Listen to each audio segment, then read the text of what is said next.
Existe-t-il une limite quand les jeunes entrent de plus en plus tôt dans l'univers virtuel et ses dérivés? D'ailleurs, ils savent tout faire en même temps, tuer les méchants et répondre au téléphone.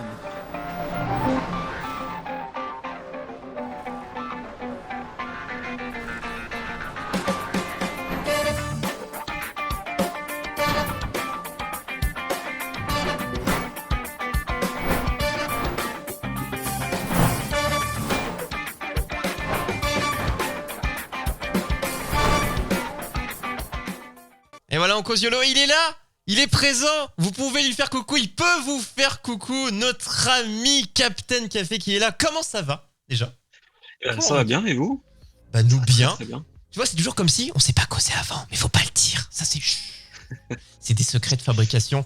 Donc notre Non, invité c'est du soir, secret. exceptionnel Captain Café qui voilà, va nous sublimer, va répondre à nos questions parce qu'il a pas mal de choses. Moi j'ai déjà un peu commencé, j'ai triché.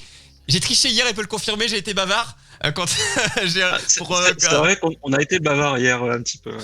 Du coup, moi j'ai un peu triché, j'ai pris des petites infos, mais vous allez voir, on pourrait faire 3 heures les amis. Hein, donc, Alors il y a un indice dans son pseudo. On va parler café, évidemment. Parce qu'il a un projet, notre Captain Café, dont il va nous parler. Et le simple fait d'avoir un projet, c'est intéressant. Mais en plus, que ce soit pour un truc comme du café, un côté un peu créatif, etc., c'est intéressant aussi. Et donc on va l'interviewer. Vous allez pouvoir également lui poser vos questions. N'hésitez pas au fil de la discussion. Des questions vous viendront sans doute. N'hésitez pas à les poser. On les posera à Captain Café.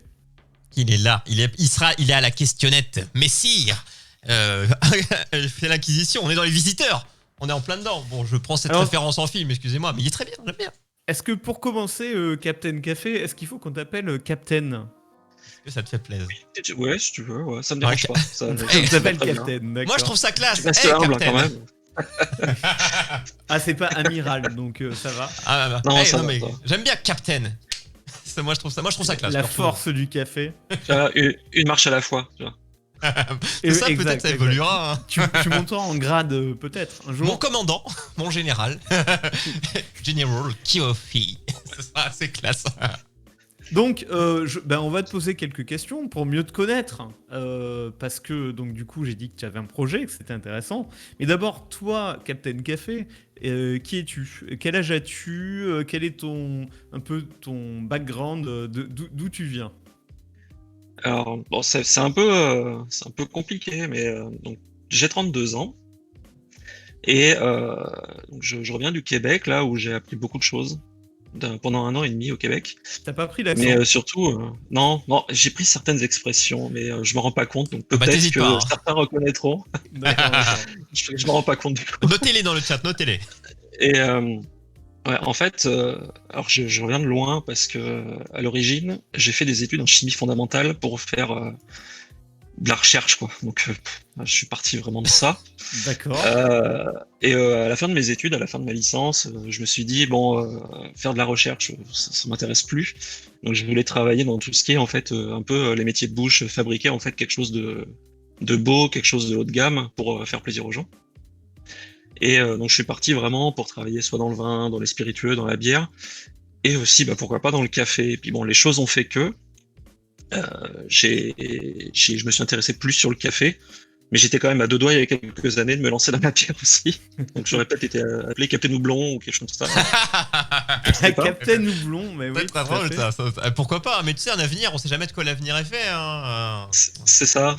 Et puis donc, en fait, j'ai fait une école de commerce après la fac, et je me suis retrouvé à pas du tout aimer ce que je faisais, et je me suis dit non, la bière c'est bien, mais c'est bien pour boire avec les copains, et en discutant avec mon artisan un petit peu tous les jours, un artisan torréfacteur de ma ville, en fait je me suis dit j'ai vraiment envie de savoir comment il transforme le café. Puis c'est comme ça que c'est venu, tout simplement.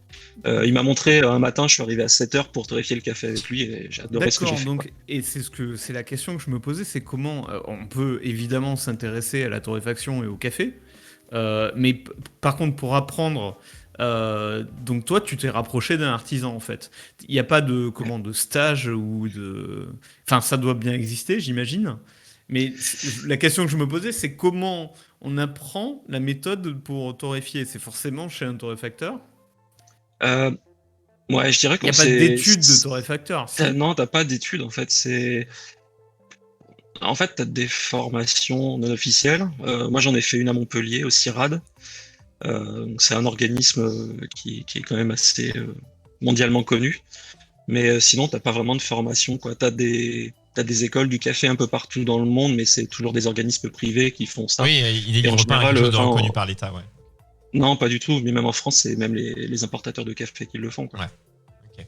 Mais ouais, et donc il n'y a pas de technique orthodoxe. Y a pas, personne n'a codifié réellement, si? Ou c'est très codifié au contraire? Si, de plus en plus, en fait, bon, t'as vraiment, en France, il y a vraiment les méthodes un peu ancestrales, traditionnelles qu'on trouve un peu partout, quoi.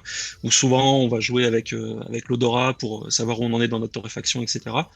Mais en fait, t'as de plus en plus un petit peu la science qui s'est collée au truc pour essayer de comprendre qu'est-ce qui se passe au niveau thermodynamique quand on torréfie le café. Et donc, t'as des ouvrages qui sortent un peu tout le temps. T'as des mecs super connus qui ont écrit des livres sur comment acheter le café, comment le torréfier, comment le préparer, etc. Et la référence, elle est là. Et après, la pratique, bah, c'est l'expérience, quoi. Enfin, moi, c'est mon cas en tout cas, c'est vraiment ça. Quand j'étais au Canada, j'étais dans une coopérative où je crois qu'au début, on était 6-7 torréfacteurs. Et on a fini à la fin, quand je suis parti, on était peut-être 15 ou 16 torréfacteurs différents. Puis en fait, on se passe un petit peu, on se donne des petits tips, des petites astuces sur comment améliorer notre torréfaction, etc., pour mieux analyser les trucs. Et c'est comme ça que ça marche. Ouais. D'accord. On a un autre ex-chercheur en chimie dans le chat, Daziels. Et effectivement, ça mène à tout. Et ça doit t'aider pas mal, du coup. Tu dis carrément aller trouver ce qui se passe au niveau de la thermodynamique pour améliorer la torréfaction. Ouais. Mais alors, bon, après, moi, mes études de chimie, elles sont loin derrière. Mais ouais, ça m'aide beaucoup, moi, personnellement, à comprendre comment ça marche à l'intérieur. D'accord. Même si je trouve qu'on est encore un petit peu dans le flou sur certaines choses.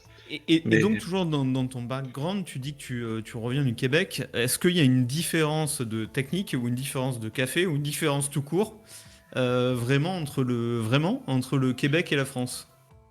bah, en France, en fait, on a toujours eu cette culture de la torréfaction traditionnelle, quoi. Ouais. Donc, t'as vraiment, C'est-à-dire c'est ça, c'est quelque chose qui industriel au existe Québec pas trop. ou... Bah, en fait, au Québec, t'as pas trop cette torréfaction artisanale. C'est vraiment, d'un côté, t'as les industriels qu'on voit un peu partout, plus les trucs un peu Mhm. locaux comme Tim Hortons, Starbucks et compagnie. Et à côté, bah, en fait, t'as les torréfacteurs café de spécialité qui prennent vraiment beaucoup de place en Amérique du Nord. Ils ont quand même une culture du café là-bas, c'est-à-dire qu'il y a des endroits où on sait certaines denrées alimentaires, certains plats, on se dit tiens ça c'était à tel endroit, genre on dit toujours le pain, plein de choses qu'on codifie à la France. Est-ce que du coup là-bas au Québec ou autre, le café c'est quelque chose que chez nous le café ça a une grande importance, chez eux est-ce que c'est parce que ça a une importance un peu moins grande dans la culture ou tu l'as ressenti comme ça ou Euh, pas? ça prend beaucoup de place le café Quand au même, Canada en tout cas. Ouais. Bah, quand même. tu croises tout le temps quelqu'un avec son café emporté dans la rue qui va C'est au pas que dans les métro ou séries. quoi. Ok. Ah non, c'est vraiment, c'est partout Ils quoi. ont toujours Puis leur lit. Ouais. là enfin même dans les boulangeries où dans toutes les boulangeries t'as des machines espresso quoi. Ouais. Et bah tu peux très bien, tu passes devant la boulangerie le matin, tu prends ton gros cup Ah oui, de ok. café, et puis tu prends le métro après. Ouais, tout le monde le fait quoi. C'est vraiment dingue quoi. Et D'accord, puis ok. les gens consomment beaucoup plus qu'ici, en tout cas j'ai l'impression. Ouais, peut-être pas la Et la même consommation façon. est différente, c'est plus à Ouais. emporter. En fait là-bas t'as pas t'as pas cette tradition vraiment de s'asseoir, de prendre ton petit espresso, Ouais, c'est discuter. Non, ça. c'est vraiment c'est à emporter et tu t'en vas quoi. Nous, c'est En fait, plus posé, jusqu'à il on y fait un a- truc et ça, ouais, ok, je vois, ouais. Jusqu'à il y a quelques années, je dirais 10-15 ans, on avait cette image du café américain hyper dilué, genre de l'eau, quoi. Recuit plusieurs fois, etc. Enfin, du café dégueulasse. Et en fait, c'est vrai que ils ont maintenant tout ce côté artisanat, ça s'est hyper développé. Et par exemple, il y a un truc qui, moi, me frappe, c'est tous les youtubeurs américains ou canadiens qui sortent leurs propres marques de café, qui vendent du café. C'est étonnant parce que ça a commencé avec Peter McKinnon, mais il y en a plusieurs en fait qui font ça. Et ça devient une mode. En fait, il y a un truc qui est le café de youtubeur qui s'est installé. Et est-ce que toi, c'est un truc que tu arrives à expliquer, ou c'est un effet de mode, ou parce qu'il y en a un qui a commencé, tous le font? Ça paraît bizarre vu d'ici. Je pense que c'est un effet de mode dans le YouTube game. Honnêtement, je sais pas d'où les mecs sortent ça. Il y a peut-être des vrais passionnés. J'ai jamais goûté de café de youtubeur, je t'avoue. Ah, peut-être. Mais, Moi non plus. Moi non plus. c'est le système un peu de marque blanche. Je pense, ils trouvent quelqu'un qui leur torréfie le café. Il met son nom sur l'étiquette. Et tout. Ouais, voilà. Ils sont peut-être pas tous à fond dans le projet. Hein, comme pour certains, beaucoup. On parle souvent des bouquins des youtubeurs. Certains n'écrivent pas leurs bouquins, comme certains, du coup, ne s'investissent pas à fond. Certains doivent le faire, je l'espère, on croit les doigts. Hein. Mais certains où c'est juste on met ton nom et ça marche. Pour le café, bon, à part les youtubeurs qui sont vraiment spécialistes café, je pense je pense pas qu'il y en ait beaucoup qui le fassent eux-mêmes. Mais par contre, ils peuvent très bien monter une société, engager des mecs qui sont super bons là-dedans et faire un super truc. Là. Oui, Ah oui, en général. et puis même choisir, en fait, orienter un peu vers quel type de café et tout. Mais en effet, c'est quand même un vrai boulot de spécialiste. Ça m'étonne que tout à coup, tous les youtubeurs deviennent spécialistes de café, quoi. Je trouve ça un peu spécial. Quelque chose plus lié aux États-Unis. Mais ça montre bien que le café, ça devient un élément culturel aussi important que, effectivement, on parlait de la bière ou ce genre de choses. Il y a aussi des youtubeurs café, genre on parlait de James Hoffman. Des youtubeurs qui ne parlent que de café. James Hoffman, par exemple, c'est un ancien champion du monde barista et qui a lancé une chaîne YouTube sur le café. Toutes ses vidéos sont à propos du café. Il ne parle que de café, des techniques, etc., de tout ce qu'il y a autour, mais du café, ouais. Il y a un vrai mouvement. Du coup, c'est pour répondre à Dals. Oui, il y a un monde du YouTube Café. Il existe. Hein. Alors, c'est encore une niche, hein, mais. Mais alors, toi, Captain Café, ton projet, c'est pas d'être youtubeur. D'ailleurs, tu n'as pas de Twitter. T'es pas encore forcément tout à fait dans ce milieu-là. Toi, ton projet, c'est bien concret. C'est de faire ta propre marque de café, si j'ai bien compris. Tout à fait. Mon but, c'est vraiment de créer ma propre marque de café de spécialité. Donc, c'est vraiment on va dire une catégorie spéciale de café. Donc ça va être on va dire la meilleure catégorie, vraiment le plus haut de gamme. Et en même temps, c'est ce qui va être le plus intéressant au niveau de la filière café aussi. Et c'est pour moi, en fait, c'est vraiment le projet d'une vie. C'est que je me lance là-dedans vraiment en étant déjà passionné. C'est pas juste j'ai envie de créer une entreprise, tiens, je me lance dans le café, quoi. C'est quelque chose que j'ai longuement réfléchi. C'est le café mon voyage avant au Canada, l'entreprise, quoi. Ouais. Voilà. Et mon voyage au Canada, en fait, ça m'a permis vraiment d'approfondir mon expertise. Et de confirmer du coup cette envie, quoi, aussi. Voilà, aussi. Ouais, si tu pars aussi loin, c'est un peu pour ça. Tu te dis, je suis parti aussi loin. Est-ce que là-bas, mon envie est toujours aussi forte? Est-ce qu'en revenant, mon envie est toujours aussi forte? Si elle est toujours autant, voire plus grande, c'est go, quoi, je veux dire. C'est parce que j'ai vu, pour dire, ce qu'on parlera aussi, quand je dis business, le mot entrepreneuriat, c'est que moi, ça m'est arrivé, je suis sur des groupes d'entrepreneurs divers et variés, des gens qui vont créer ou autres, ayant moi-même mon entreprise. Et ce qui est très drôle, c'est qu'il y a des gens qui arrivent en mode, qui veulent créer leur boîte. J'ai vu ces phrases écrites, pour vous dire, vous allez être choqués. Je veux créer une entreprise, qu'est-ce qui fonctionne? C'est genre, ils veulent créer un truc et genre, je veux être riche, dites-moi comment. C'est un peu le fameux bonjour, c'est Julien, je vais t'apprendre à gagner 50 000 € chaque jour sans sortir de chez toi. Cette fameuse pub, eh bien, c'est un peu ça. Et j'en vois tous les jours des messages comme ça, des gens qui disent juste créer sa boîte, c'est pratique, je veux être riche. Qu'est-ce qu'il faut faire? Dites-moi le secteur d'activité, le truc. Là, bon, toi, on est d'accord que c'était pas ça. C'était même, avant de se dire entreprise, c'était je kiffe le café. Est-ce que du coup ça peut en devenir ma passion? C'est déjà ma passion. Est-ce que je peux transformer cette passion du coup en action et en entreprise, quoi? C'était dans ce sens-là. Ouais, c'est ça. C'est vraiment le but de ma vie, quoi. Là, en ce moment. Et même avec le confinement, je suis en plein dedans, quoi. Mais ça doit être un sacré boulot parce que avant d'arriver à ce point-là de sortir ton premier café, et c'est un sacré investissement. il te faut déjà le matériel, il te faut des locaux et il te faut tout ce qu'il y a autour. Est-ce que tu as fait des premiers pas là-dessus ou est-ce que tu t'es en train de Est-ce que tu peux nous financer dire la où est-ce que chose tu en es? Où est-ce que tu en es de comment t'es parti déjà au-delà de j'ai l'idée et les étapes un peu que tu as déjà franchies? Ce qui s'appliquera Ouais, bien sûr. à tout un tas de projets que les gens pourraient avoir Voilà. également. Vous voulez créer une entreprise, n'hésitez jamais, n'ayez pas peur. Ça, déjà, maître mot, n'ayez pas peur de créer une entreprise. C'est pas si terrible que ça. En tout cas, ça l'est un peu. Il y a l'URSSAF, on en parle. Mais ce n'est pas si terrible que ça. Donc, les étapes déjà que tu as déjà franchies à l'heure actuelle. Ouais, alors je suis le genre de mec qui fait tout en même temps, mais bon, Oh, t'as en fait, je raison, suis suivi t'inquiète, par un réseau d'entrepreneurs qui s'appelle l'ECNA, le CNA. D'accord. Donc je suis conseiller là-dessus pour toutes mes étapes, mais en gros, bon là je suis sur l'étape du business plan, que j'ai écrit mon idée, j'ai créé un petit peu ce que je veux faire en produit, en politique de prix, tout ça, l'étude de marché.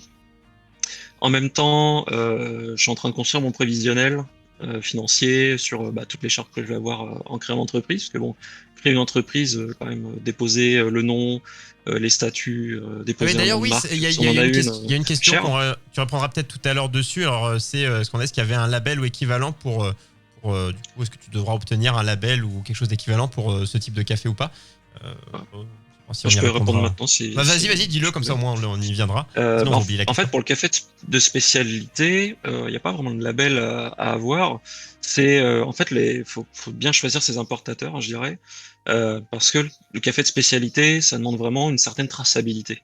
Donc, il n'y a pas vraiment de label qui existe pour le moment, du moins. Ce qu'il faut, c'est que le café ait un score de plus de 80. Donc, c'est un score qui représente la qualité du café, qui soit sorti un petit peu des réseaux boursiers qui existent. Parce que le café, bon, ça s'achète à un certain prix coté en bourse, mais le café de spécialité, en général, ça s'achète peut-être 3 fois le prix coté en bourse. Ah oui. Donc ça permet de mieux rémunérer toute la chaîne, en fait. Et c'est l'avantage D'accord. aussi de travailler ce café de spécialité. Et voilà. D'accord, nickel. Du coup, là, tu disais, donc tu te fais accompagner par un organisme, hein, que du coup, n'importe qui, peu importe le secteur d'activité dans lequel tu veux aller, Complètement. cette structure peut aider n'importe qui. Ouais, bon, moi, c'est quelque chose d'assez local, hein, sur l'Ex-Poitou-Charentes, là où je suis, mais ouais, c'est bon, dans toute la France, en fait, t'as des réseaux d'entreprises, ou d'entrepreneurs, en tout cas, ou Oui. d'aide à l'entrepreneuriat, et c'est gratuit, en fait. C'est ça qui est bien, c'est que Oui. j'ai des ateliers pour aider à faire mon étude de marché, pour faire mon prévisionnel, pour choisir ma structure juridique, par exemple. Je débourse pas 1 euro.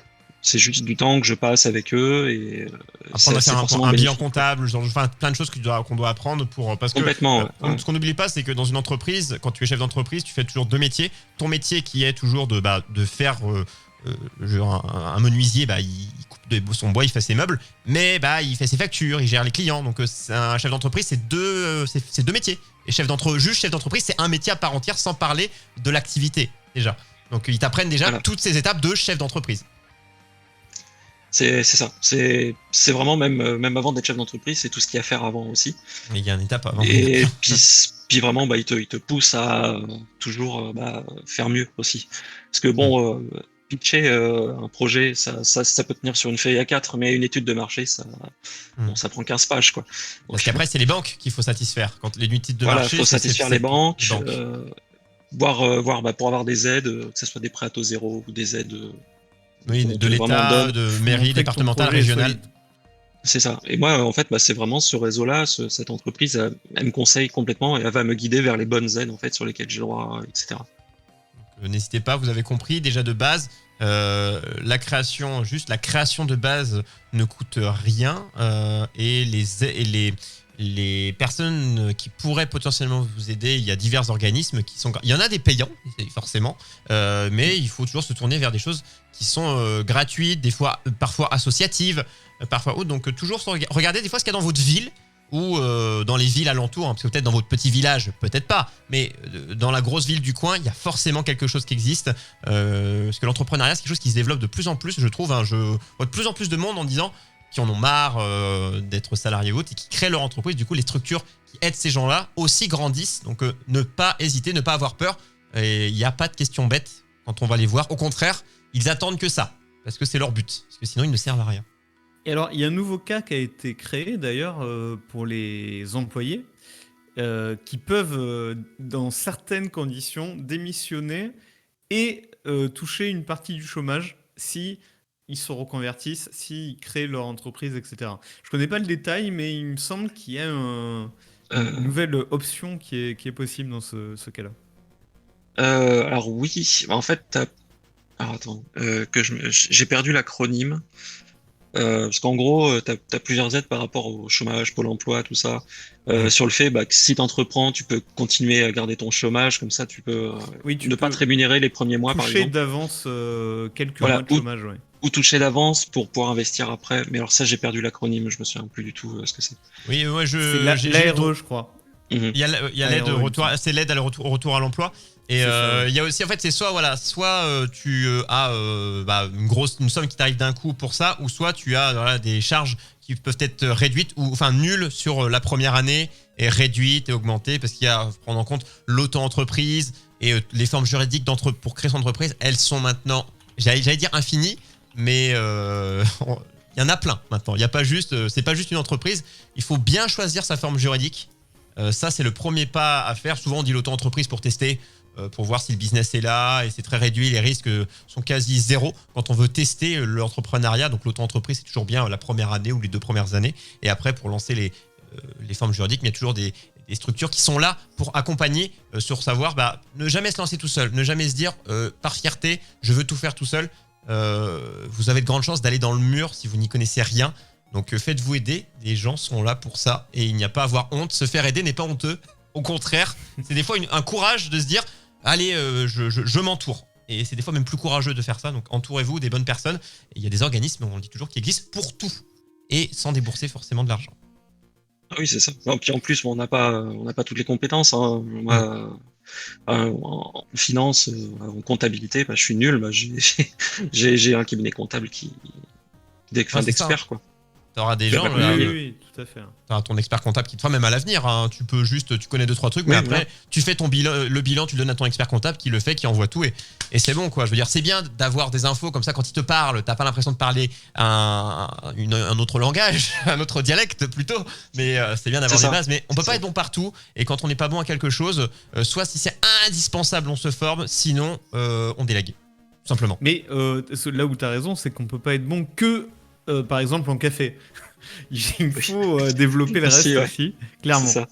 Est-ce qu'on rebasculerait pas sur le café? Parce que j'ai tout un tas de questions sur le sujet lui-même Mais bien qui sûr, est ouais. passionnant. Notamment, tu sais, il y a le mythe du gringo, un peu, qui va choisir son café avec son chapeau de cow-boy Ouais. Je revois en le Amérique du sketch des Sud. nuls. Ouais, ouais. Voilà. El Gringo. Est-ce que ça, c'est pas, enfin, ça n'a aucune réalité, on est bien d'accord. Mais comment tu choisis ton café? Parce que j'imagine que le choix du café à la base, tu disais, il y a un côté équitable où il faut qu'il soit payé assez cher. Il y a des cafés qui sont des cafés de spécialité, si je comprends bien, et d'autres qui en seraient pas. Et comment tu choisis et comment tu traces tu vas rendre visite au producteur? Enfin, comment ça se passe? Alors moi, personnellement, j'aimerais bien rendre visite au producteur, mais c'est compliqué, bon, surtout en ce moment, mais même c'est Oui, compliqué en général, quoi. financièrement. Mais en fait, ce qui se passe en général, c'est que t'as des gens qui vont, enfin leur boulot, c'est d'aller dans les pays producteurs et de sourcer les cafés. Donc ils vont aller dans toutes les productions, ils vont goûter les cafés, ils vont les classer, les sélectionner, et après ils vont les proposer à des importateurs, par exemple français. Donc moi, ce que je fais, c'est que je vais contacter ces importateurs-là et je vais leur demander ce qu'ils ont comme café. Par exemple, je vais leur demander leur liste de cafés de spécialité, parce qu'en général, les cafés sont déjà notés de base. Ouais. Et donc ils vont me dire après, ok, au Brésil, on en a 40. Ils viennent de telle région, la note c'est ça, la variété de café c'est ça, parce que c'est comme le cépage du vin, il y a énormément de variétés différentes. Il y a des procédés aussi après la récolte qui vont être différents, etc. Et donc on va discuter de ça. Je vais leur dire par exemple, voilà, il y a le temps de séchage, il y a beaucoup de choses. On va discuter de ça avec les importateurs. Ils vont me proposer des cafés. Ils vont me les torréfier, ils vont me torréfier un échantillon, je vais les goûter. Et puis si ça me va au niveau, autant au niveau du prix qu'au niveau de ce que je recherche, je vais acheter un sac de 60, 70 kilos et je vais pouvoir le torréfier. D'accord. Et donc le but, c'est que par la suite, si moi, ce que je vais faire, en fait, c'est vraiment s'il y a un café que je fais tout le temps, je vais pouvoir, grâce à l'importateur, être en contact direct avec le producteur. Donc Pour ça va me réduire les permettre déjà de réduire les coûts et puis aussi de faire un retour au producteur, voire de faire des contrats un peu mieux, etc. Au Canada, je l'ai vu plein de fois, j'avais des torréfacteurs, des concurrents qui ont fait ça. Ils passent en direct, quoi. Ça, ils vont directement les voir là-bas, ils goûtent les cafés, des fois ils vont goûter des cafés qui sont pas importés par exemple en France, de cette ferme-là, mais ça D'accord. peut être une exclusivité pour moi, quoi. Donc c'est des opportunités qui peuvent se faire. Et puis tu vas avoir beaucoup plus de possibilités en fait en te déplaçant. Voilà. Moi, quand j'étais au Canada, j'avais beaucoup de chance sur les cafés que je faisais avec la marque pour laquelle je travaillais. C'est qu'on avait un importateur qui importait que du Brésil et un autre qui faisait que de la Colombie. Donc c'était un Brésilien, un Colombien qui avaient leur famille là-bas. Et puis les mecs, quand ils venaient nous faire déguster des cafés, on n'avait qu'une seule personne en fait entre nous et le producteur. Moins d'intermédiaire, quoi. Voilà, c'est ça. Donc en fait, quand on achetait un sac de café, on avait calculé sur notre café de Colombie, je crois à l'époque, c'était 76% du prix du sac qui allait directement dans la poche du mec. C'est énorme, quoi. Ouais, donc quand tu peux éviter d'avoir quelqu'un au milieu avec une confiance qui se crée avec le producteur, c'est tout bénef pour toi comme pour le producteur, quoi.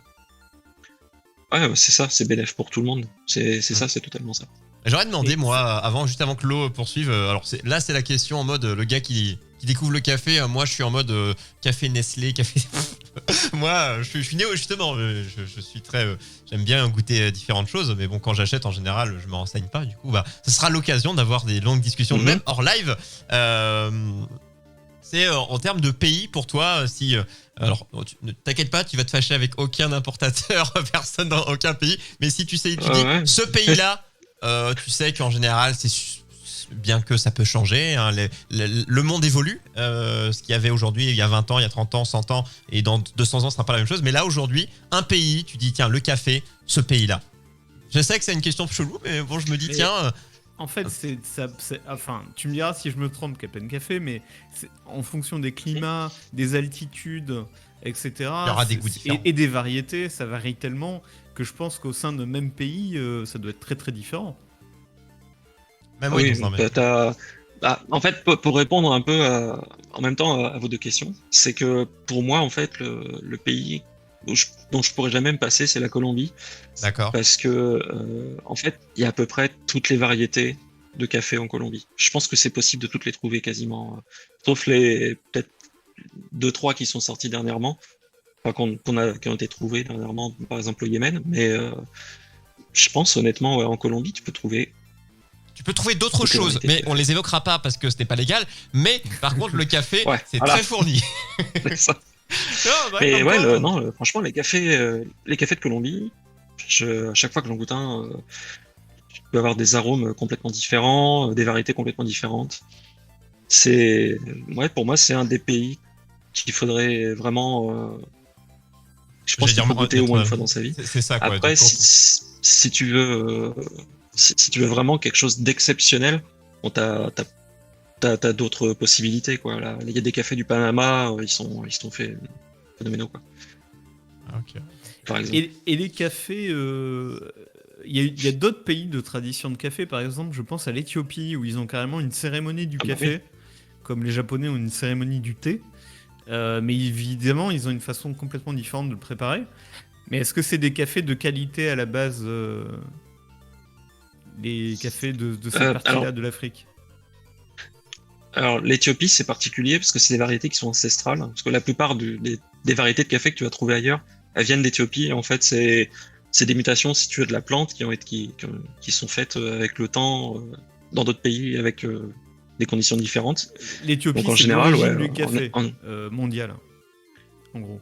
Ouais, voilà. C'est vraiment, on va dire que les premières exportations, les premiers caféiers, entre guillemets. Ça passait par là, quoi. Étaient là-bas, quoi. Enfin, les variétés les plus ancestrales sont vraiment là-bas, quoi. D'accord. Et dans la qualité, on reste quand même sur quelque chose qui est de qualité, quand même, qui reste, voilà, ce qui vient de là-bas. ancestral ne veut pas forcément dire Ah oui, oui, qu'on est au bien top. sûr, Hein, bien c'est sûr. comme une obligation, mais ça reste le cas, du coup. Ah oui, Ah, bien ok. sûr. Bah, non, je dirais que dans tous les pays, en fait, tu peux trouver toutes les qualités de café. Ouais. Tu peux trouver. Bah, t'as peut-être certains pays qui sont un peu sur les émergents au niveau du café, donc t'as pas encore les meilleures qualités sur certains pays. Ouais. La Russie, Mais par exemple. ouais, en Éthiopie, par exemple, peut-être, je sais pas s'il y a Eux, s'il y a ils de ont un autre type l'arabica de en Russie, café hein, qui est un peu peut-être. Hein. translucide et qui provoque un peu, bah voilà, sur la route, faut pas trop en prendre. Bon, on le connaît, le café. Ils en consomment De beaucoup, donc c'est patate, leur le café fameux à eux. café de patate russe. Exactement, ça commence par un V, vous avez le. Mais Vous cherchez vous-même. On a parlé du café, donc du café de la matière première, du grain en fait de la plante, et des producteurs ouais. et du coup des grossistes. Et il faut pouvoir connaître toute cette chaîne pour obtenir du bon café. Mais il y a aussi la technique Mhm. de torréfaction. Est-ce que avec la technique de torréfaction, tu changes potentiellement complètement le goût du café que tu torréfies, ou si ton café à la base il est pas bon, t'en feras pas un bon café, et inversement, S'il est est-ce que bon, tu peux pas le tu gâcher, peux quoi. pas pourrir un vraiment bon café en le torréfiant? Comment ça se passe? Alors, rendre meilleur un café qui a pas de super qualité, c'est compliqué, je t'avoue. Parce qu'en Mm. fait, c'est vraiment au niveau chimique, tu vas avoir dans le grain de café, tu vas avoir des précurseurs d'arômes. Et via une D'accord, réaction ok. chimique dans le four, en fait, tu vas réussir à développer ces arômes-là. Donc, tu vas transformer une molécule en une autre qui va te donner les arômes. Donc, si le café de base a pas ces molécules-là, a pas de bonnes molécules, ouais, Donc je ce que tu es t'avoue en que train c'est de nous dire, c'est compliqué. qu'un con reste un con. Et on est un peu. On va dire, je pense que honnêtement, il y a des qualités vraiment dans tous les cafés, mais en fait, c'est vraiment, tu vas avoir des défauts qui pourraient apparaître dans le café, et ça, Un, t'y peux rien. Ça peut être par un rapport au sol, ça torréfacteur peut être par rapport aux maladies de la plante, Ouais, ça ok, peut être ouais. Oui, beaucoup de oui. choses, quoi. La Mais un saison. torréfacteur exceptionnel, il va pas être capable de magnifier n'importe quel café. Pas forcément. Ah, peut-être des Pas nouvelles choses vont forcément, mettre. ouais. Et d'ailleurs, la torréfaction, est-ce qu'on peut partir de base? Parce que c'est vrai que moi, j'en ai causé en off avec Lou avant. J'ai dit, vraiment, tu me dis torréfaction. Si on me dit, vas-y, définis-moi, qu'est-ce qui se passe? Moi, j'avais pas la réponse. Est-ce que tu peux nous dire, si les gens qui entendent le mot torréfaction, c'est-à-dire ça équivaut à quoi? Qu'est-ce qui se passe? On part d'où? Qu'est-ce qui se passe et on arrive à quoi? Vraiment, avec le mot torréfaction. Alors, donc, tu pars de ce qu'on appelle donc le café cru, ce qu'on appelle le café vert. Donc, c'est vraiment, ça va être entre le vert et le gris, le Ouais. grain de café. Et donc on va avoir des grosses machines qu'on appelle des torréfacteurs. Bon, en gros, c'est des fours qui tournent. Euh, donc tu vas mettre ton four à une certaine température, tu vas balancer ton café dedans et tu vas faire en sorte de le cuire d'une certaine façon. Donc faut pas que ça aille trop vite parce que sinon tu vas vraiment tu sais, le griller le café. Donc, moi D'accord. c'est pas ce que je cherche dans ma torréfaction où tu vas le brûler. Parce que ça peut Voilà. changer, la température du four et la durée peut changer selon ce que tu as envie de faire. C'est pas quelque chose de fixe. Ouais, complètement. Bah, c'est là qu'en fait, c'est pour ça que je parlais tout à l'heure que la science est un peu s'y mêlait aussi. Ok. C'est que on a des outils informatiques qui permettent de suivre la température du grain au fur et à mesure de la D'accord. cuisson. Mhm. Et donc avec un système de courbes de température tout simple et de leurs dérivés, tu peux réussir à trouver les défauts dans ta cuisson. Donc en gros, si tu te débrouilles bien, tu vas avoir que les arômes du café qui vont apparaître. Et tu vas avoir aucun goût grillé, aucun goût bouilli, aucun D'accord, goût de ok. fumée aussi. C'est possible de trouver des goûts de fumée dans le café. Et, le truc, c'est de le sortir pareil au bon moment, parce que si t'attends trop, le café, bah en fait, il va griller, parce que pendant la cuisson, le café, il va, comment dire, on va arriver à ce qu'on appelle le premier crack. Donc en fait, le café, on va vraiment l'entendre craquer. Donc, c'est assez, la première fois, ça surprend un peu. Et en fait, c'est que le café, il va libérer toute l'eau qui est à l'intérieur sous forme de vapeur, et donc ça le fait craquer, ça fait craquer un petit peu la peau en fait du grain. D'accord.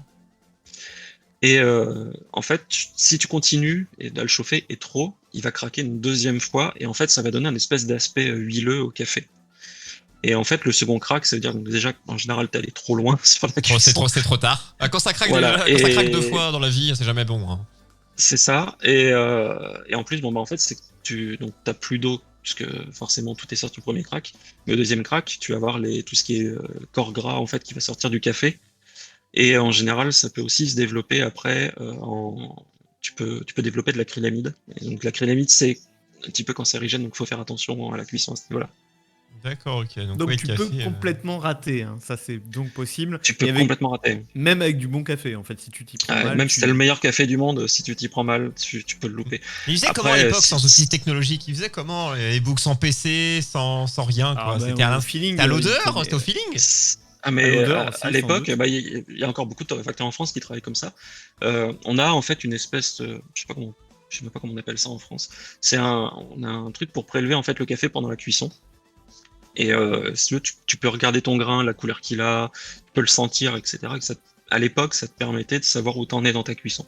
Comme des boulangers ou autres, quand on était peut-être des fours plus Exactement. récents ou pas, il y a ce même principe pour du pain, des croissants ou ce genre de choses quoi. C'était à l'œil, quoi. C'est ça, c'est un peu à l'œil et à l'odorat. Et donc tu pouvais le savoir à peu près. à ce L'odeur, ça moment-là. doit être exceptionnel. Je pense Ouais, que tu dois ouais. être envahi de café. Alors, je pense que peut-être au bout d'un moment, je sais pas, tu dois en avoir plein la tête, mais plein le Au nez. bout de 4-5 heures, en plus d'être devant un four qui tourne à genre 200 Oui, il degrés. fait chaud, je pense. Que tu dois Ouais. sentir. Et Trop. Ouais, ouais. dans ma ville, je crois que je vous le disais dans notre conversation, dans ma ville, il y a un torréfacteur qui est en plein centre-ville, à côté du marché le plus connu, le marché Victor Hugo, le plus connu. Et à chaque fois qu'il fait sa torréfaction, mais ça met une odeur dans tout le quartier. C'est une odeur de torréfaction, un truc un peu, je sais pas comment dire, un peu sucré peut-être, ou Ouais, mais ça sent un peu le caramélisé. grillé. Ouais, ça- voilà. Et ça donne envie, Ouais, peut-être, c'est- ça donne envie d'aller manger, ça donne envie, ça Et je dépend me de l'heure demande qu'il est. à Mais... quel point c'est pas une stratégie de sa part d'avoir cette odeur qui va dans tout le quartier où t'as envie d'aller le voir, quoi, vraiment. Ouais, Ah oui, ouais, les bah, petits ça, croissants, je suis les sûr petits que ça marche. Hein. Oui, je pense. Mais C'est beaucoup sûr. d'odeurs. Hein. Alors, je vais comparer quelque chose. Je te compare pas à McDo. Hein. Pas du tout. Mais ce que je vais dire, c'est souvent, Ah oui. c'est l'odeur de la friture qui va t'attirer des frites, du coup, souvent, hein, mais de la McDo, friture. ils font À la exprès, je suis cantine, sûr aussi. les gosses, ils ont hâte d'aller parce que ça sent la friture. Et donc, ils savent faire des frites Ouais. et cette odeur de friture. Mais les odeurs sont plus fortes qu'on ne le croit. Les bonnes odeurs sont plus fortes qu'on ne le croit. C'est ça. Évidemment, quoi. Et sur le café, une fois que tu as ton grain, donc que tu l'as torréfié, est-ce que toi, tu es de l'école, j'imagine, de la vente du café en grain et c'est l'utilisateur lui-même Le moudre. qui va moudre son grain au moment de le consommer, ou est-ce que en fait tu peux aussi le vendre directement moulu? T'en penses quoi en fait de ça? Est-ce qu'il faut être Ouais. complètement C'est quoi le hardcore mieux là-dessus ou pas? Le mieux au niveau du Euh, goût, de la durée, moi, combien de temps de conservation, tout ça, quoi. Bah moi personnellement, je conseille à tout le monde d'acheter son café en grain. Après, je suis conscient que tout le monde n'a pas un moulin chez lui, C'est le bien problème. sûr. Un moulin, ça peut coûter très très cher en plus pour genre vraiment avoir un bon Quelque moulin. chose de Bon après, qualité, je parle quoi. pas des moulins barista, etc. Mais pour avoir un bon moulin à la maison, pour faire admettons du café filtre, faut mettre entre 150 et 200 euros. Je comprends Ouais. que tout le monde puisse pas mettre ça dedans. Donc moi, je suis vraiment, je préfère vendre du café en grain. Mais après, bon, si quelqu'un me demande le café moulu, bah oui, je vais le moudre. Mais il faut savoir que le café en grain, bah, ça va se garder plus longtemps. Enfin, les arômes vont rester plus longtemps. On est sur Ça va combien de rester temps à peu entre. près? Ouais. On commence à perdre des arômes au bout d'un mois après Ouais, la donc, torréfaction. donc ça va quand même. Pour en grain, on a moyen. Dire quoi. Ouais. Je pense souvent à des gens qui font Ouais. des cadeaux, qui achètent souvent en avance. Le café se fait beaucoup. Moi, ça m'arrive souvent d'offrir du café à mes parents en plus des autres cadeaux et autres. Donc, faut pas acheter trop en avance. Ce genre les produits alimentaires, souvent, donc, sauf une bonne bouteille de vin ou autre. Mais sinon, c'est des choses à pas. Et du coup, et le moulu Et le les moulu, arômes Il faut le Et consommer moulu, tout de suite en fait. ouais, c'est dans les 3 à 5 jours peut-être. Parce que ça Ouais, va dans en la- fait, en t'as gros, une dans la semaine, exposition quoi. à l'air qui est beaucoup plus. Ouais, c'est ça. T'as Parce une que exposition le à lundi, l'air qui est dimanche, beaucoup c'est plus foutu, grande. quoi. Donc ça va beaucoup plus vite. Ouais. D'accord, ok. Quoi. C'est Non, quelque chose c'est ça. d'entreprise qui s'écoule vite, quoi. On le voit plus comme ça, quoi. Et alors, c'est- moi, il y a un ouais. truc qui m'a étonné la première fois que je suis allé chez mon torréfacteur à moi. Quand tu lui demandes de moudre le café, il te dit mais vous avez quelle marque déjà vous le préparez comment et vous avez quelle marque parce que lui du coup ça lui donne la finesse à laquelle il doit te moudre. Est-ce que ça c'est enculer des mouches ou est-ce que vraiment ça a un sens? Ah non, c'est vraiment, c'est ultra précis la mouture. T'imagines pas à quel point. Mais c'est Pour pas dire juste. quand Ok. pour faire un bon espresso, je parle en coffee shop. Ouais. Ça se règle vraiment. On a des molettes et ça se règle vraiment au quart de millimètre quoi sur le truc pour faire une bonne mouture. Mais ouais, non, c'est vraiment important parce que ton extraction sera pas la même en fait si tu veux, au niveau du café quand tu vas mettre ton eau. Et donc plus ton café sera moulu, épais, En fait- enfin grossièrement, plus l'eau va passer vite à travers. C'est pour ça que la donc machine t'auras te une coûtait extraction cher. qui est plus Voilà, lente. parce que en fait, C'est pour ça que la pour machine les coûte gens cher, qui ouais. voient pas trop comment ça marche, c'est une mise sous pression. Et t'as l'eau qui, en fait, en fonction de la pression, en fonction du tassement du café et de la taille du café, ça passe plus ou moins vite et donc ça infuse plus ou moins. Et donc, si ça infuse trop, ça va avoir des goûts un peu amers, on va dire. Exactement. Et si ça infuse pas assez, ce sera de l'eau. Voilà. En fait, c'est vraiment, faut que tu trouves quand tu fais un espresso, en Une tout cas, question de hein, bien sûr, température aussi. vous êtes à la température, mais bon, ça, les machines à espresso en général, tu peux régler la température sur certaines machines, mais la plupart du temps, c'est bien, c'est autour de 90, 95 degrés. Et vraiment, en fait, faut que tu trouves le bon équilibre entre bah, justement le fait que ça soit trop fin et que ça devienne amer, ou le fait que ce soit trop gros et que ça devienne acide, tu vois, avec la quantité aussi de café que tu mets dedans, etc. Tu C'est fais assez quantité précis. d'eau, plein de choses, quoi. Voilà. C'est vraiment. C'est un art, Enfin, c'est un après, ça, vrai- c'est le c'est un métier art de de faire barista. du bon café. Ouais. Et alors, Et- ça c'est ma question suivante, c'est quelle est la meilleure méthode? Parce que là je te parle expresso, moi c'est ma méthode, la machine à expresso. Mais en fait, il y a de ce que je vois, il y a la méthode à filtre qui revient très très fort. Ouais, ouais. Il y a les cafetières à piston également qui sont utilisées. Est-ce que un même Est-ce qu'il y a café, une méthode au-dessus, quoi? est-ce qu'il y a une méthode qui correspond à chaque café ou est-ce qu'il y a une méthode qui est au-dessus des autres? Comment ça se passe? En fait, je te dirais que en général, les torréfacteurs en fait ils vont choisir des cafés qui vont être plus pour espresso, d'autres qui vont être plus pour, par exemple, cafetière filtre ou méthode Il y a des douce. cafés adaptés selon la méthode après, de consommation. Enfin, Ouais, c'est ça. Parce qu'en fait, si t'as un café qui a trop de goût, en espresso, c'est imbuvable. Alors que un café qui va être justement trop léger, bah, en filtre, t'auras l'impression de boire de l'eau. Donc, d'accord. en fait, faut trouver D'accord. vraiment le bon café. Puis des fois aussi la bonne torréfaction. Des fois, tu vas peut-être pousser un petit peu plus la torréfaction pour l'espresso, pour Ouais, t'es pas en justement. mode j'ai une cafetière standard, je prends tous les cafés du monde, ce sera forcément bien. Non, il Ouais, y a vraiment mais ça, quelque chose qui existe, quoi. En fait, Ouais, toi-même, c'est ça. suivant le café, suivant sa nature, tu le prépares d'une façon ou d'une autre. C'est exactement. En fait, quand tu achètes ton café chez un torréfacteur, tu lui dis, bah, j'ai telle machine, qu'est-ce que tu me conseilles comme café? Et puis en général, ils te donneront le bon café, quoi. D'accord. Et la bonne mouture aussi. Ça, c'est de bonne chose. Mais ça va me donner envie. J'en bois du café, mais enfin, je bois plus d'espresso, enfin, voilà, dans ce style-là, quoi. Mais c'est vrai que j'étais pas café avant, et plus ça avance dans cette discussion. Je voilà. pense, Troyer, je pense que le café, c'est un peu comme le vin ou la bière. Ouais. C'est quand t'en as bu Cette des image. bons et que ça t'ouvre un champ Mais incroyable. en fait, tu tant te que t'en dis, as mais pas bu des bons, c'est plus dans ça ça. Tant peut, que tu ça n'en as peut pas bu avoir des ce bons, goût-là, ça peut être ce Ouais. type d'expérience-là. Et quand tu commences, tu as vraiment envie d'en goûter d'autres et de voir de la différence, Enfin, Ouais. moi, ça m'a fait ça avec de la bière il y a pas très longtemps, depuis un an mais si ou t'as deux. l'habitude de boire que des Heineken, tu te dis bon, c'est de la bière, point barre. c'est de la Ouais, bière, et c'est de la tu te bière. dis, mais en fait, ça peut pas être si différent. Mais en fait, Et en si, vrai si. Des types de bières, il y en a plus de 20 ou 30. Il y a des brettes, des trucs acides, des machins que t'imagines même pas si tu les goûtes pas. Et dans le café, c'est quasi la même chose, hein, je pense. Oui, bah ouais, bah, bah, dans la bière, quand même, c'est une façon, c'est des recettes aussi, je pense. Beaucoup. C'est des mélanges par rapport au mélange Dans les de rums grains, aussi, les etc. rums, j'ai déjà goûté des rums réarrangés, c'est aussi dans ce Dans même les rhums style arrangés aussi. aussi, ouais. Ouais, Rhum totalement. cuisiné. Et dans le café, bah, ça va être, ça va vraiment dépendre bah, de la variété, du pays, du procédé post-récolte, de l'année aussi, parce que des fois, tu vas avoir des problèmes dans le pays, des problèmes climatiques par exemple, qui vont faire que la qualité va être moins bonne ou au contraire meilleure, ou alors tout simplement bah, le producteur a décidé bah, d'investir dans du matériel ou dans plus de personnel ou de se faire aider par des organismes pour Ouais, améliorer un petit il y a peu la pas mal de qualité. choses qui rentrent en compte quand même. En fait, on va dire que dans la C'est bière, ça. la personne qui va faire a plus de possibilités en termes de création de cuisine. Je peux appeler ça la cuisine, je sais pas, que pour le café, où il y a énormément déjà qui est déjà joué avant même que tu l'aies en main déjà, quoi. Est-ce que il y a chose qui un se joue déjà phénomène à dans la partir de- bière qui est de faire des mélanges, des alliages? Est-ce que Oui. dans le café, tu fais Ouais. ce genre de choses, de mélange de plusieurs cafés? Ah oui, c'est tout à fait possible, mais c'est même le métier. C'est une des missions du torréfacteur D'accord. Ok. De faire des alliages depuis de le début, café. c'est vraiment de faire des blends, des mélanges. Où tu vas mélanger, par exemple, 50% de café du Brésil avec de café, un petit peu de café d'Éthiopie, un peu de Colombie.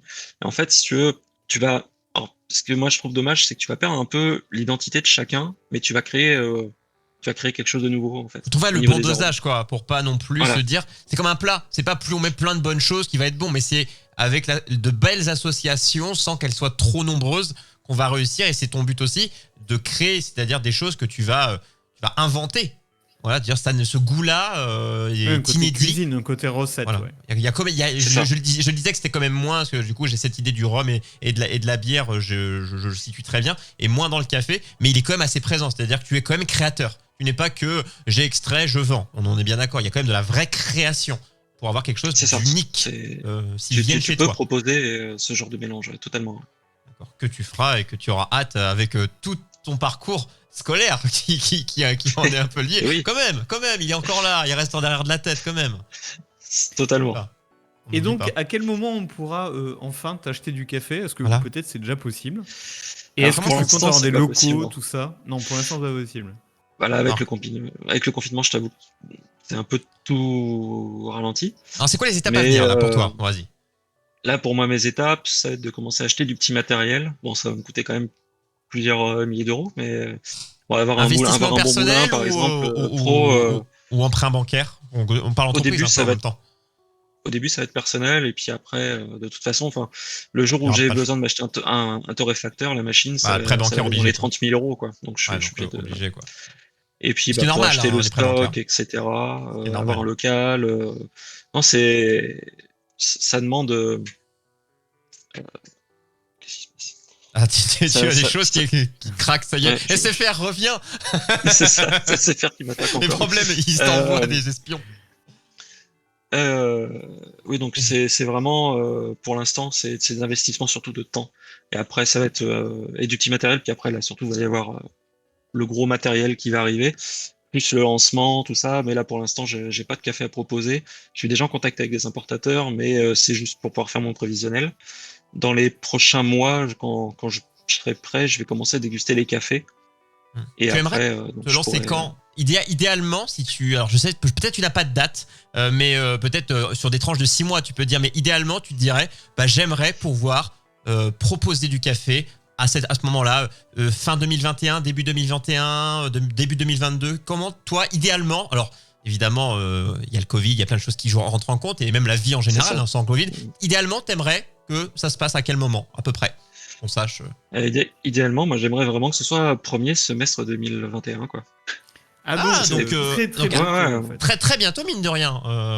j'espère, ouais. On est en novembre hein, 2020, on rappelle les amis. Hein. On est mi-novembre presque, donc c'est proche. Hein. Donc ça me donne envie. Mais je veux mon café maintenant.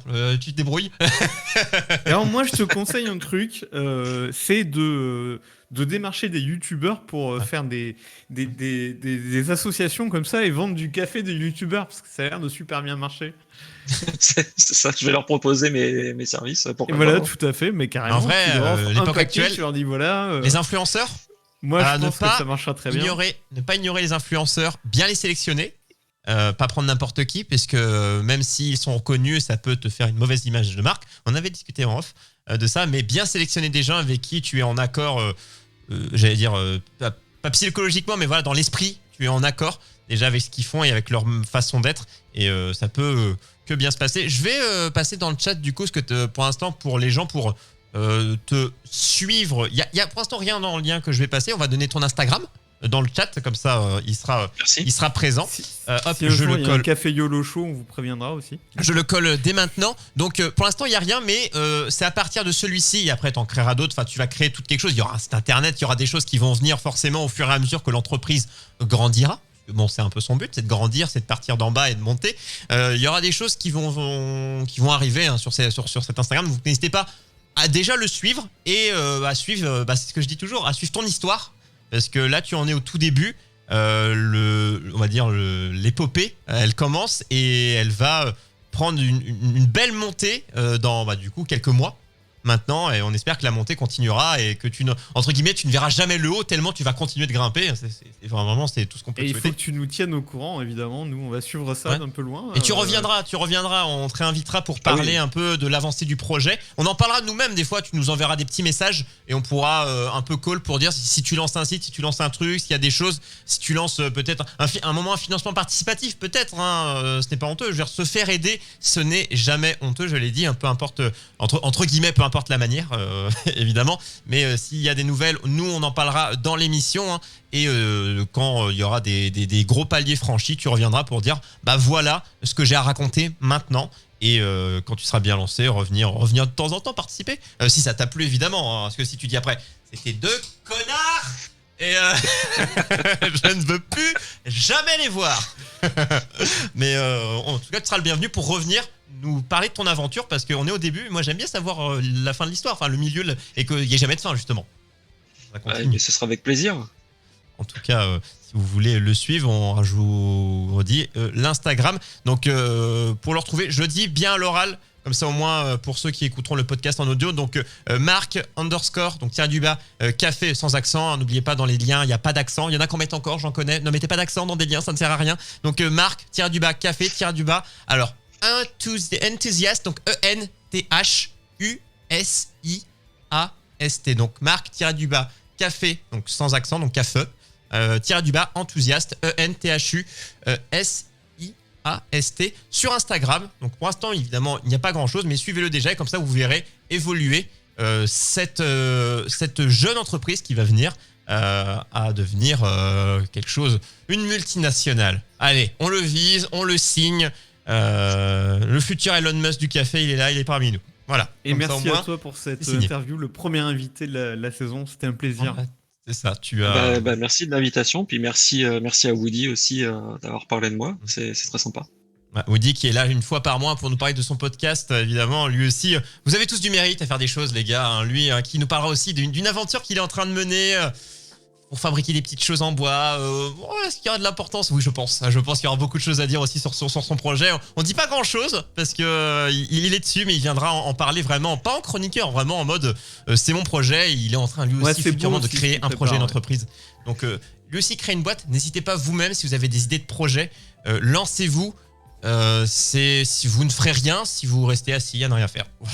C'était obvious cette phrase, vous la gardez. Si vous ne faites rien, il ne se passe rien. Des fois ça marche, mais c'est très rare. Oui, il faut être patient. Par contre, il faut être patient, mais juste se dire, il se passera des choses si je ne fais rien. Ça ne marche jamais.